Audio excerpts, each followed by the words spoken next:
Not everybody knows that Emeka Egbuka is going to the moon. Not everybody knows that Emeka Egbuka might be a top 12 dynasty wide receiver, maybe a top 15 wide receiver in 2025. I think I got some wide receiver iPad action going on here. Sorry about that. The Fantasy Football Show, Emeka Egbuka Show, begins right now. Here. Sorry about that. The Fantasy Football Live Show, from the Emeka Egbuka FantasyFootballShow.com studios. It's the Fantasy Football Show. Live! Monday through Friday, 8 p.m. Eastern. Smitty is also live whenever news breaks.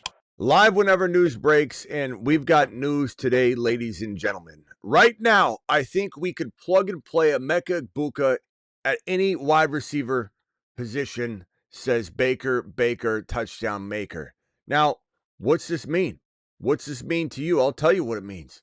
This is a guy in Emeka Egbuka that has literally been one of the most, versatile wide receivers in the college wide receiver space. This is a guy that played with JSN, Jeremiah Smith, Garrett Wilson, Chris Olave. He's played in a more complicated, competitive wide receiver room than the one he's in right now in Tampa Bay with Mike Evans and Chris Godwin. This guy's played with the most crowded, competitive wide receiver room you can find in college football. So he has been groomed to navigate around as a rover of sorts within his current environment. And this team, given they have a Godwin coming back from injury and not being ready and maybe needing Egbuka to step up in the first couple of weeks or month of football, then to try and move him not aside, but move him around so that Godwin could return to the lineup. This guy he's the perfect player for this team to draft. Some were shocked when he was drafted. Some thought that, this guy potentially might not be able to be relevant in Tampa because of Godwin, because of Mike Evans. It seemed like a crowded environment. I liken it a lot to the Jahmyr Gibbs initially going to Detroit. DeAndre Swift was on the roster, Monty was there, and Jahmyr Gibbs goes to the Detroit Lions in the NFL draft, and fantasy worlds freak out initially.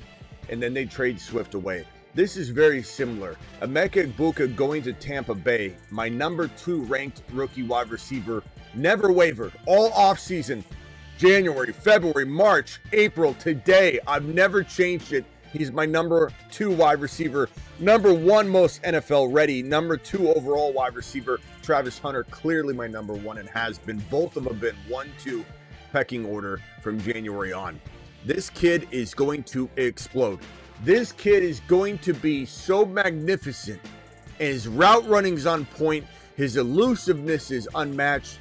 And his ability to invite contact and find open lanes as he's running around and navigating the field. Why is he so good? Why is he so good at navigating? Because he's been moving around all over the field. He's been the rover in college because he's had to adapt with all the great talent that is around him. Now, I think there's a lot of reasons that people would have some concerns. I get it. I understand. And he's even taken kick return reps, I believe. But this is a guy that has kick returning ability in his wheelhouse. This is a guy that was asked to kick return, learned the kick return game, then incorporated that ability to navigate pockets on the field from his kick return skills, brought them into the wide receiver room, and that's why he's so amazing at navigating open space. When he gets the football, he's not like most wide receivers, tries to inch out a few more yards. This is a wide receiver that catches the ball, turns into a running back, and he navigates the field like he's returning a kick. Does anybody understand how valuable that is? This is similar to the way Deebo Samuel is used. When he gets the ball, he turns into a running back. And Deebo and Egbuka, they're special in that they don't just try and get 5, 6, 7 yards. They're literally thinking house call when they get the ball every single time. So Egbuka, with his kick return skills, catches the ball, turns into a returner or a running back and navigates open lanes better than anybody in the draft class. Not saying that Travis Hunter doesn't have more raw physical talent. Not saying that Travis Hunter isn't my number one rookie, but this is a guy at the end of the year might pull a BTJ or Neighbors, where MHJ is the top guy. Neighbors ends up outscoring him clearly. Neighbors is the top guy. Yeah, no, BTJ outscores him. This could be the player, Egbuka, that everybody is drafting in round 2 in 2026 fantasy football redraft leagues. This is a guy that at least will have JSN value, which is 3rd round right now. If you look at any ADP data, JSN's cemented into round number 3.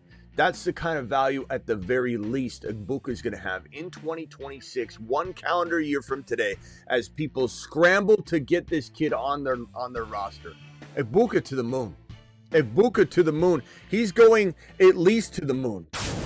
Might very well go to Mars. Might very well go to Saturn. Saturn. We've got him on the Mars men list, I believe. Shuttle to Mars. There he is. Mars men. So real quickly, the news, the reason we're even live, again, Baker Mayfield talking about it today. And also the team and Baker coaching staff talking about Egbuka today and yesterday. The two things to take away from the two pieces of news that broke today and yesterday was this piece right here. Right now, I think we could plug and play Egbuka at any receiver position. His route running's on point. He looks like a veteran. He'll perform very much like BTJ and Neighbors when given the targets. And there's no real quarterback that I have more confidence in to distribute the ball around unbiasedly to anybody that's willing to step up and play that role, be the hungry volume hog. I don't know that Mike Evans can do that anymore. He's getting to that teeter-totter, on his career, maybe slips down a little bit. I'm not saying he can't have 8 touchdowns and 900 yards. Not even saying he can't slip into a 1,000, like a 10-10 and 6. Evans could. This might be a season where everyone expects Egbuka to take a back seat, at least to the tune of a wide receiver 2 on the roster, right?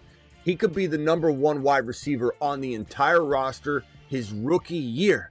This guy might end up finishing with 1,200, 1,100 yards and 10 touchdowns.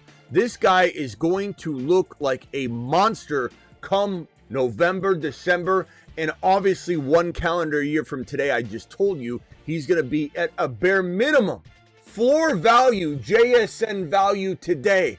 That's what Egbuka will be tomorrow. 1 calendar year from today. I went and got the Gray's Book Sports Almanac last night. I got in the DeLorean. I punched it to 88 miles per hour. We had enough juice in the flux capacitor to get it done. I already got it. I got the Gray's Book Sports Almanac. This kid might be in contention for Rookie of the Year. Let me just say that. I'm not saying he wins it. I'm just saying he's going to be in contention. And in the Gray's Book Sports Almanac, I saw that this man's getting drafted at JSN levels bare minimum in 2026. 1 calendar year from today. But he could be drafted a lot higher. This could be a BTJ moment right here. This could be, even as a rookie, a guy that surpasses Mike Evans. Because he's older, he's going to drop off at some point. Godwin can't stay healthy, nor is he healthy enough to even be ready for week 1 at a full capacity. We'll see when Godwin can play, if he can play, and how much he can play early on. Egbuka is developing a rapport that you can't erase or take back or pull back once Godwin gets back on the field. Baker, touchdown maker, is going to be very comfortable with Egbuka. And he's going to continue to feed the hell out of him. And we saw McMillan thrive in a rotation of wide receiver goodness over in Tampa last year. Yeah, Liam Cohen's gone, but Baker's still capable of transitioning this over and translating it into 2025 still. I think Baker's going to feed the hell out of Egbuka. I think Egbuka is going to be this year's BTJ/Neighbors. I have no doubt about it. This is the next Puka Nacua or the next BTJ. However you want to twist that up. You could say, oh, Puka, he was a waiver wire pick, and Egbuka is getting drafted. Who cares? Are you really going to get that technical when I'm trying to tell you this is the next breakout wide receiver, and you're arguing with me about he's a round 10 or 11 guy instead of a waiver wire guy? That's neither here nor there. You need to listen up. Buckle up, Buttercup. This guy's coming for everybody. You're either on board or you're not. Make a decision now because we're not letting you on this train once the train gets going. Choo choo. You've just been Smitty approved. Call into the show. Call into the show.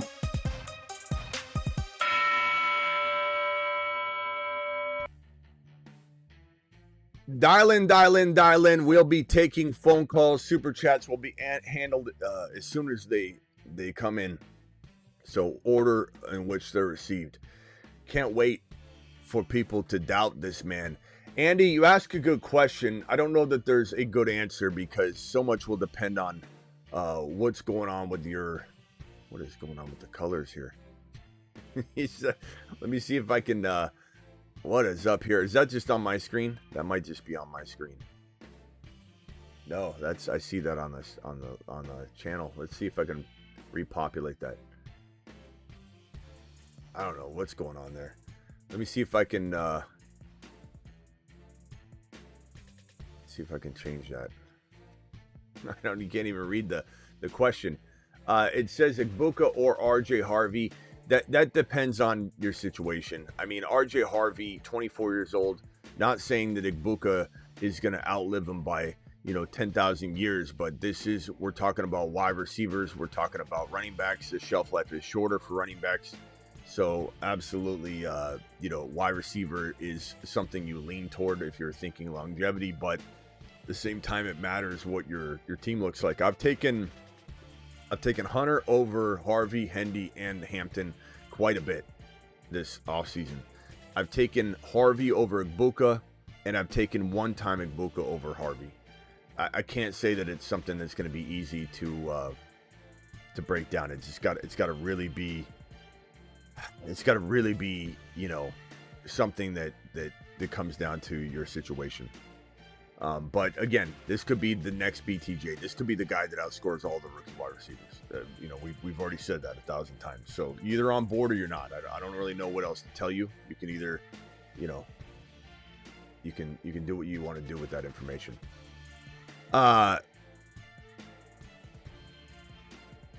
Egbuka looks good. 12 is definitely possible, says Buckeye. Of course it is. Egbuka. I like that, Derek. Derek says Egbuka. Egbuka Nakua. I don't know what's going on with my damn graphics. I got to figure that out. But dial on in. The phone line's open. Call into the show. Call into the show.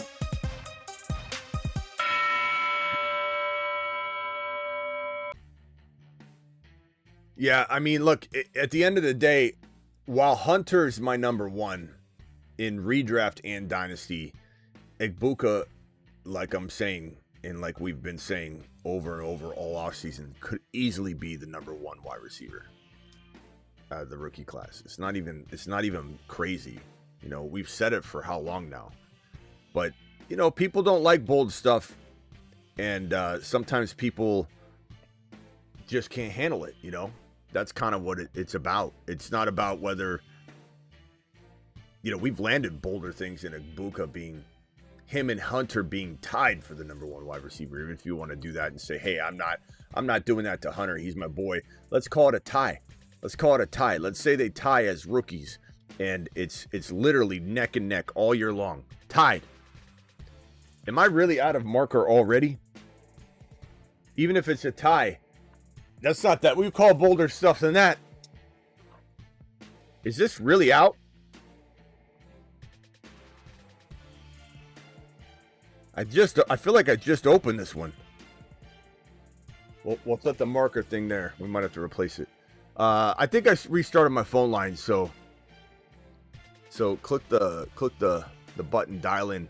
Egbuka may have, again, I don't know what's going on with this. I'm going to try and fix the graphic. Egbuka may have a better season than Tet. I mean, may? I think he will have a better season than Tet. I mean, you're not crazy to like Tet McMillan more. I'm not saying somebody should be ashamed of themselves for thinking that. My opinion is it's not even close. My opinion, there's a tier break between the two wide receivers. Not that they're in the same bucket of player at all. And I've felt that way the entire offseason. Tet McMillan, I mean, if Luther Burden were in a better spot, I'd have him far and above Tet McMillan. But Tet McMillan's got a better situation, so Tet could absolutely outscore Burden. I hate where Burden's at right now. I hate it. I hate it. And not to mention he's been injured, and Ben Johnson's been really disappointed in Luther Burden not being ready to go, and he's fallen behind. So Tet McMillan's probably the clear number 3 rookie wide receiver right now. But there is a tier break for me in between Egbuka and Hunter, who are in a tier above Tet McMillan. It's just the way I feel. I think Tet's good. No one's saying Tet's going to bust. I've never once said Tet McMillan's going to bust. Not one time. Every time I talk bad about Tet McMillan, I always say he could be, in a best case scenario, if all goes well, he could be T. Higgins. That's a top 30 overall player. That's some damn respect. But for some reason, I get coined as a Tet hater just because I tell it like it is. Tet going in the 3rd and 4th round right now in redraft is ridiculous. It's ridiculous. Egbuka's going in round 9 and 10. He's the better player. Egbuka is going to be a top 12 dynasty wide receiver, maybe top 15 redraft, and he goes in round 8, 9, 10. Your grandma league, they won't see it coming. They're taking Tet in the double-digit rounds, round 14, round 13, round 12, I don't know. Yet we're drafting Tet McMillan in the round 3-4 turn? What is going on? What is wrong with people? Tet McMillan in the 3-4 turn is a recipe for disaster. We're not even drafting Egbuka there. We're not even drafting Egbuka in round 6.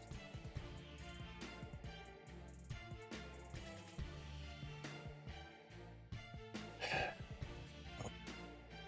don't know, ladies and gentlemen. I don't know. I don't know what to tell people sometimes. All I can tell you is, out of, Egbuka's projections, I think something along the lines of 1,100 to 1,200 yards, maybe 80 to 90 receptions is certainly possible. It really is. I don't care. I mean, he's going to catch a lot of short passes. You got to understand that this is going to be the safety net and safety mechanism for this offense initially. He has such good hands and is such a good route runner. He'll run very precise short routes, and they'll do a lot of quick slants and drags across the middle of the field. This guy's the best on the move, about to get intercepted in traffic. This guy is best when he's slipping through traffic across the field. Because why? Because of what I told you. He's a kick returner. He's got a kick returner mentality. So when he gets the ball, he's knifing across the field all the way. He isn't a player that catches it. And this is no knock on MHJ, just trying to compare the styles. MHJ catches it. They try and tackle him, drag him down. Maybe he strong arms him and goes into the end zone. MHJ, jump ball, contested catch, boom, on the sideline, out of bounds. MHJ catches the ball, turns, dives. MHJ turns around, grabs the ball, a defender pulls him down. That's MHJ. And there's nothing wrong with that. That's Larry Fitzgerald. Larry Fitzgerald did that. He had a great career. No one's saying anything negative about that. But this is, Egbuka's the kind of guy, catches the ball, turns, and he's like, it's like a video game to him. Which way do I go? This way? That way? Look at that space over there. If I could just squeeze through that little crevice and I'm in that open plane over there, then I'm going to potentially get to a point where I got to decide again, which direction do I go next? Marvin Harrison Jr. isn't doing that. Even though he's amazing, he's not playing chess on the board 3 moves ahead. He's trying to manipulate around him and get as many yards as possible. Egbuka is literally a kick returner and running back mentality. Once he gets the ball, he grabs it, turns, and this guy's knifing across the field. One of the better catching on the move in stride and continuous momentum players in this draft class by a mile. And in the NFL, maybe already. When Egbuka gets into an actual live game action, first rep, I can say this. One of the best route runners and one of the best in space in the game immediately. I can't wait to watch him grab that ball, tuck that ball, and in stride just be like, calculating, boom, that's the most likely scenario. If I get there within 2.5 seconds and that hole closes, I will have a 75% chance of getting to the next gateway. That's the way he plays. Kick returner mentality. Watch him. Now, I'm not saying Ted McMillan can't learn a lot of these things and become good. Never, ever said Ted's going to bust. Ted's just a T. Higgins max value for me. That's if all goes well. And there's a lot of things that his game is green in regards to contact and getting manhandled at the line of scrimmage, which are all things he can learn with good coaching at the NFL level. We've seen players that are far less likely to succeed become studs in the NFL with coaching and just blossoming in the league. You always have to give a player room to grow in the NFL. Become a different player than the expectation ever was. Tom Brady, Kurt Warner, Arian Foster. These are all guys that were not expected to be good in the NFL. This happens all the time. So to expect to know where Ted McMillan is going to be, T-Mac could be really, really great once he gets in and blossoms in the NFL. But the problem with Ted McMillan is we still have some uncertainty about the Carolina offense. We still have some cloudy wide receiver room type stuff that we got. Coker's a really good player. Thielen's still going to command a lot. There's still a lot going on there. And then you gotta believe that even though he played really well, and you know he's obviously on his way up. Stroud's on his way, I don't want to say down, but in a bumpy path, right? And it's Bryce Young and Stroud, the whole who's better, and Stroud blew Bryce Young out of the water. Bryce Young busted. Oh my God, it wasn't even close. I can't believe we had this debate. Stroud tanks his second year. And people blame it on sophomore slumps. It's not. If you have a sophomore slump, you're not. There's something wrong with you. Doesn't mean that you fell victim to the sophomore slump. Elite players don't have sophomore slumps. I don't know why people use that. That's a stupid analogy. When you say, well, Stroud struggled, so JD5 is going to struggle. They get more film on you. You know who's got more film on others? JD5. You come to me with that nonsense, that garbage. Oh, JD5, they got film on him now. He's going to have a sophomore slump. No. You're not the one who knocks. JD5 is the one who knocks. JD5's got film on you. JD5's got film on your defense more than you got film on JD5. That makes me laugh. But back to the point, you've got Bryce Young, looked great last year. Honestly, I'm rooting for him. I'm so excited for him. I'm really, really in his corner. But there's still a lot of questions there. Baker's, there's no question. Sure, Liam Cohen's gone.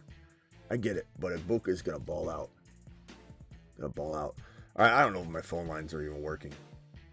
Let me restart them one more time. If anybody wants to call in real quickly, I don't know if they're working. Dial in. Call into the show. Call into the show. Yeah, you heard me, Blanco. JD5's got film on you. You heard me.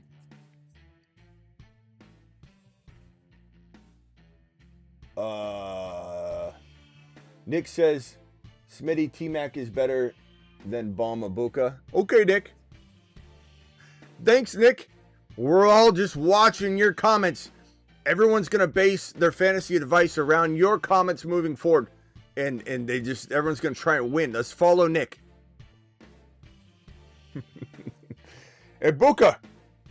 Look, no one's saying, like, here's the thing, Nick. You could have come on and said, I like Ted McMillan better. Egbuka, I'm not sure, but I do like Ted better. You know what everybody would have said? Okay, Nick, that's cool. You know, not a big deal. But you calling Egbuka a bum makes everyone know you don't know ball. Nick, that's the problem. You could have just said something like, I like Ted better. Everyone goes, oh, interesting take. Like, actually, interesting take. Okay. Why? I'm just curious. Like, what do you feel? Is there something you can convince me? Like, what is it you can add? When you call Egbuka a bum, I hope it's the later. I hope it's the latter, bro. You either don't know ball or you've got fandom goggles on this thick. And that's okay. Because then we'd understand it. Go, oh, I get it. This is a rivalry thing. Understandable. I know why he's coming. But if it's not that, it's that you don't know ball. To call Egbuka a bum, I mean, maybe I need to give you a free membership to the site, bro. Bruce, you're live. This is great news. I like Egbuka.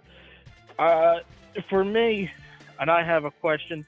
Do you think this moves Egbuka's ADP now? And how much closer do you think he gets to Travis Hunter? It definitely could move it up a little bit, unfortunately. I wish it wasn't going to. I don't know how much though. And not to mention, like, you got to understand, Bruce, this is one comment. This isn't remember when Godwin was not on the map yet? I remember he was a 6th, 7th rounder. And I came out and did a video back in the old studio, the really old makeshift studio. And I said, Godwin's going to win leagues in the 6th and 7th round. I did a video on it, and I was right. We freaking nailed that. We freaking crushed that. He was a 6th, 7th round grab for a while. And then I believe it was I forget who it was, if it was the coordinator or coach, that came out and said, Godwin's going to catch 100 footballs. And the whole world exploded. Godwin went from 6 to 7, but we cleaned up for a lot of the offseason. He went from 6 to 7 value all the way up to round 3. And so that was an impactful comment. This from Baker, this isn't quite as distinctive. Right now, quote, I think we could plug and play Egbuka at any receiver spot. That's not he's going to catch 100 balls. That's not he's going to win Rookie of the Year. That's not he's going to have 10 touchdowns. So I don't know that this moves much. But the hype is real and for a reason, bro, which means that the next thing is around the corner. The next piece of Egbuka news or clip or whatever is going to vault him up a couple rounds. So this is kind of like a warning shot of the actual movement of ADP.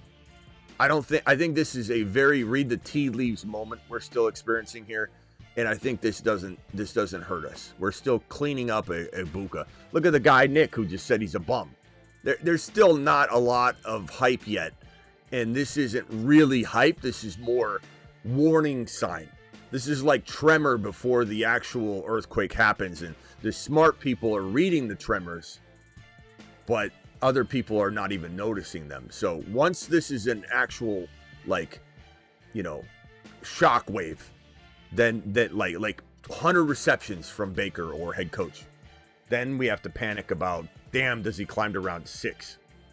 Because look, the moment people accept that he has top 15 wide receiver upside as a rookie and top low-end wide receiver 1 dynasty value, he's not going after Debo, who goes around 6.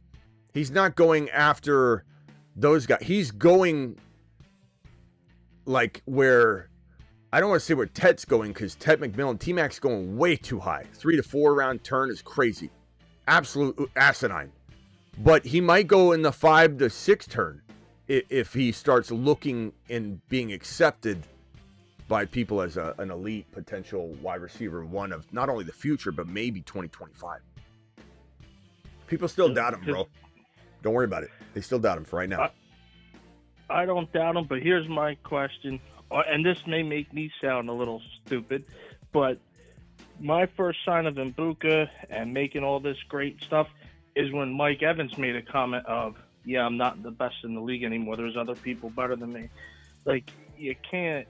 For me, personally, if I was Evans, I wouldn't have said it, but he did. Evans doesn't care about his fantasy value. I mean, he's just being nice to his. Look, Evans said that Egbuka's got great hands. Evans has talked him up. Baker's talking him up all the time. The coaching staff is talking him up. And everything I'm hearing is amazing hands. He's cerebral. He's such a student of the game. And what Baker said the other day, which a lot of people didn't report on, we did, is Baker said that he walks up to him after a play, even when he catches it, and says, "Is that where you wanted me to be? Is that where you're going to throw it? Is there a better place for me to cut? Is there a better place for me to go get the ball? Like, how do you want me to do it?" Egbuka is just a student of the game, a connoisseur, and he's a quarterback's dream when it comes to wanting to do everything that the quarterback wants. Someone like A.J. Brown is like, I'm the guy, I'm the man, I'm the best in the league. And I'm not saying Egbuka in a couple years won't feel that way and he gets cocky and arrogant or whatever, but this is a quarterback's dream. This is what a quarterback wants, an eager, consuming player that wants to do the quarterback's service. This isn't A.J. Brown who thinks he's God's gift. A.J. Brown reading a book on the sidelines, one of the most despicable things I've ever seen in football. I'll just say it right now. And the way the media played that out, because they were the darlings and they're being Super Bowl champions, and it's such a fun moment. And the coach, Sirianni should have benched him. Sirianni should have said, "You pull that shit again on my sideline when my players, your teammates are out there working, and you're not watching what they're doing.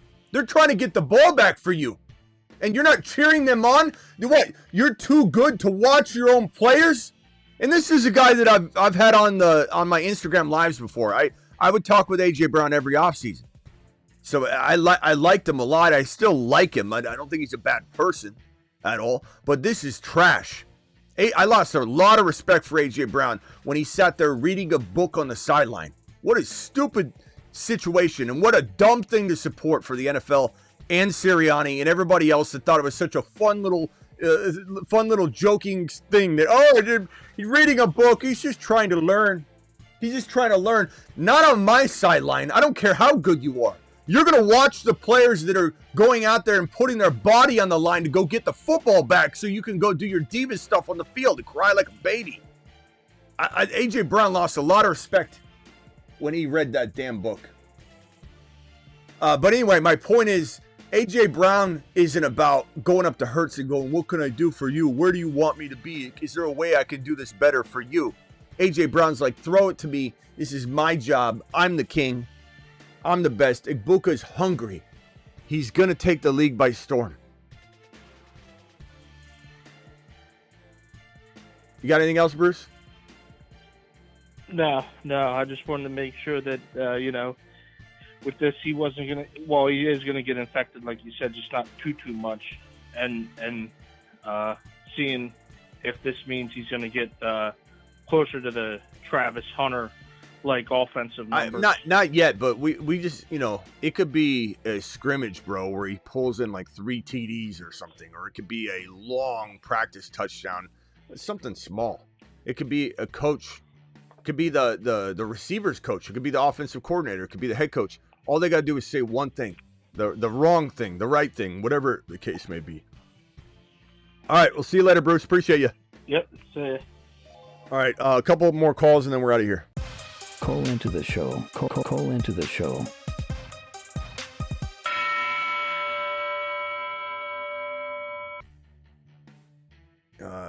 Yeah, Nick, I'm not gonna read your.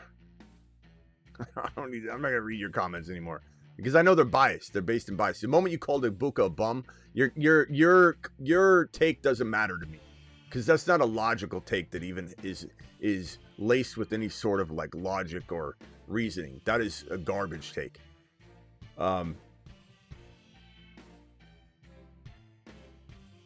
Draft capital. Great take. Thank you, pal. Appreciate you. Yeah, Rain says, "Don't ever call Ted McMillan London again." It's just ridiculous. You've just been Smitty disapproved. Take a big lap. We don't need your hate. Take a lap. Take a lap. Take a lap. Take a lap. Take a lap. Get lambed. All right, we're out of here. If no one else is going to dial in, I'll see you all tonight, 8 p.m. Eastern. Deuce. Get your Egbuka shares. Egbuka going to the moon, ladies and gentlemen. Mr. London, what seems to be the problem? I've been a little off. Can't seem to get things going, if you know what I mean. I think I have just the thing for you, Mr. London.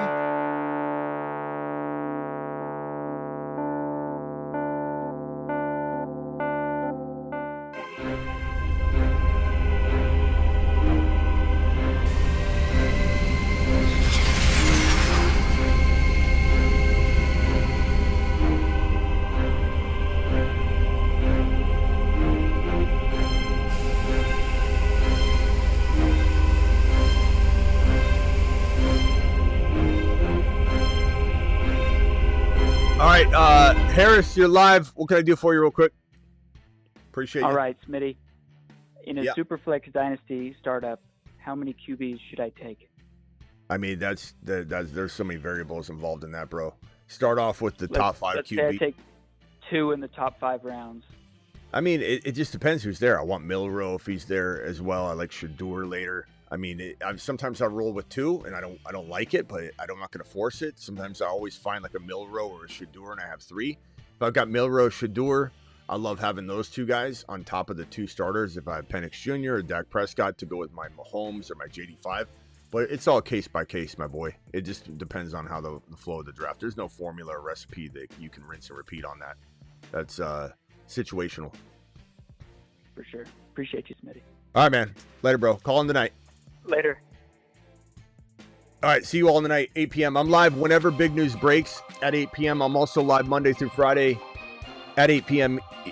Sorry, let me start over. I'm live whenever big news breaks.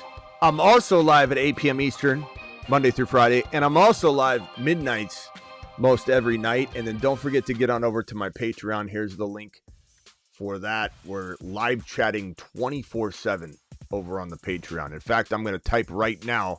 There's the link if anybody wants to join the Patreon. I'm going to type right now on the Patreon. Let me pull it up. Patreon.com/The Fantasy Football Show, or use that link. And I'm going to type in the general chat right now. The general live chat.